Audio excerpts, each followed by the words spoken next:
Now, the last target in sight is that A2D1 Sky Shark. He had a team 10 seconds ago, but then I vaporized it, so he panics and tries to make a run for it, so I just chase him down. He winds up being kill number 9 already. Hello! I am AOLIPay, and I like to hop into the sheer chaos of top-tier air arcade matches in War Thunder, and then personally kill the entire enemy team by myself. Welcome to my channel! So this is the Hunter F.58. I'm going to be killing a team with this today. This plane went on a wacky European adventure, starting life as a British-made Hawker Hunter fighter jet that was sold to Switzerland, armed with American A9Ps, aka A9Js, they're the same thing, and then Gaijin decided it should be a squadron vehicle in the German tech tree. So you can just passively research this plane if you happen to be in a squadron, you'll eventually unlock it. And oh my goodness, the enemy team has formed a conga line. Ladies and gentlemen, well, mainly gentlemen, we have another conga line. And oh boy, if you've seen my earliest videos, you know that conga lines are a really fun way to just instantly vaporize half a team.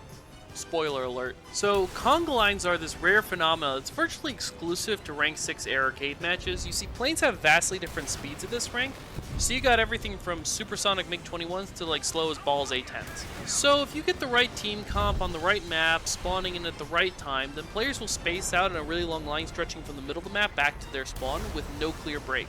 And since almost all missiles at this battle rating are rear aspect only, turning to escape the conga line results in you dying, as these two guys helpfully demonstrate. So it turns the whole match into a giant Mexican standoff. The only good way to escape a conga line is to ace combat your way straight through the entire enemy team. Yes, the entire enemy team at high speed and outrun everyone's turns while shooting key targets in the face along the way. Adopting this ultra-aggressive honey badger on bath salts approach gives you an energy advantage while also covering your escape. Then you fly straight through the enemy spawn, get behind it, and climb. You want to gain a huge altitude advantage before the enemy team is able to swarm you, which will happen if they see you behind their spawn because they'll assume you're camping it, and once you have enough of an altitude advantage, you can just fly right over the enemy team and all the way back to the middle without being attacked, because arcade is the simple version of War Thunder, so I've been told.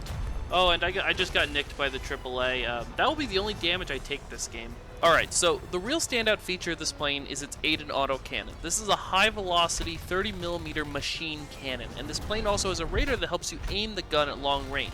It is the best gun I've ever used in this game. It is shockingly easy and very, very enjoyable to snipe people from over a kilometer away with side shots where you can just rake their whole silhouette with 30mm. If you touch them with 30mm, they die. This gun packs enough of a punch at a long enough range that it's honestly more comparable to a short-range missile than a gun in terms of capability, like, you know, what you can do with it. Alright, so I just passed the enemy spawn and now I'm going to climb and make my escape. Unfortunately, half of the enemy team respawns simultaneously during my climb, and they're in a near-perfect position to swarm me. Unfortunately for them, that is, because this plane has enough firepower to John Wick all of them before they get the chance to swarm me. So I take down the 2 lead jets with my AIM-9Js, plus that F9F I critted earlier has finally crashed. Then I pivot and snipe the A-10s with short, long-range bursts. Those A-10s are in a really good position to just swamp me with their AIM-9Ls, so they have to die before they even think of doing that. And the moral of the story is that you shouldn't conga line me into your spawn. Now, the last target in sight is that A2D1 Sky Shark. He had a team 10 seconds ago, but then I vaporized it, so he panics and tries to make a run for it, so I just chase him down. He winds up being kill number 9 already. If that Sky Shark had made a hard turn, he probably would have escaped. We were in front of his spawn, so I couldn't turn back to get him without being a free kill for the next person to spawn in. I was actually surprised I got him. Anyways, now I can just fly back to the middle. I don't need to worry about using altitude to avoid the enemy team, because I just killed everyone, and I'm long gone before they respawn. This F.84 player knows his stuff, by the way. He stomps on his rudder as soon as I start shooting at him, and that is the best way to throw off someone's aim if they only have a narrow time window to fire at you.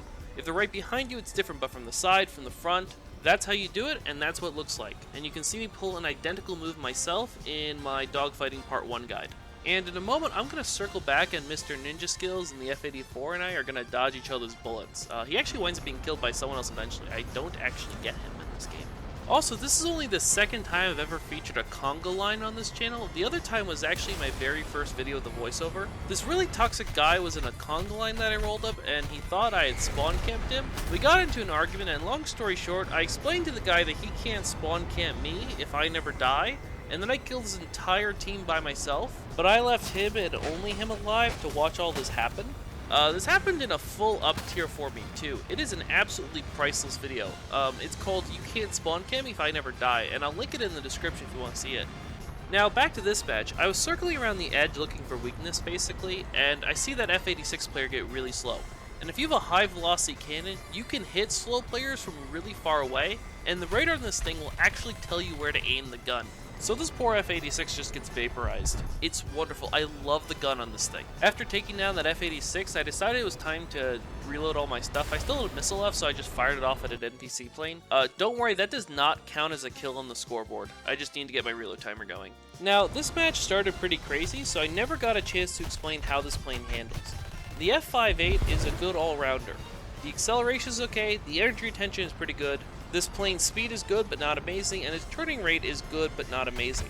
If you've watched my guides, you will have a solid idea of how to fly the F.58, but in terms of actually just flying and maneuvering it, this plane, it's actually pretty intuitive for relatively inexperienced players. There's nothing about this plane that a new player can really totally screw up. It's not like the A4E, for instance, which almost feels like it was designed for new players to make mistakes. Since this plane has good speed and good maneuverability, there is a really interesting dogfighting style you can use.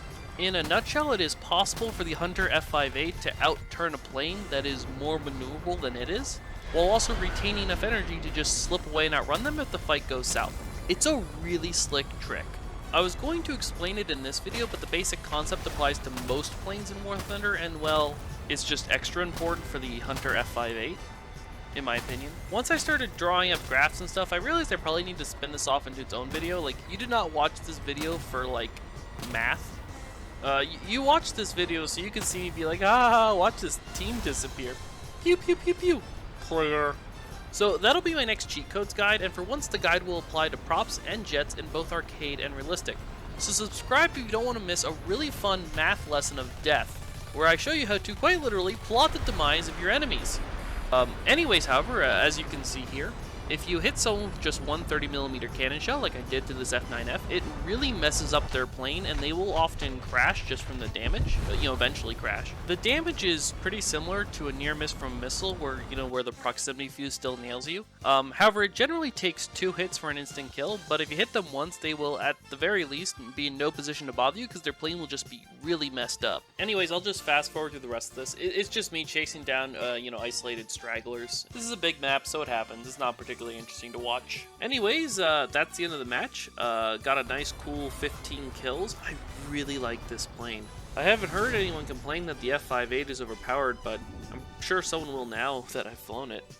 The gun on this thing is just totally nuts. I love it. Thanks for watching, and feel free to watch all my other videos, and especially if you're a new player to top tier Air Arcade, watch my playlist of all my game guides.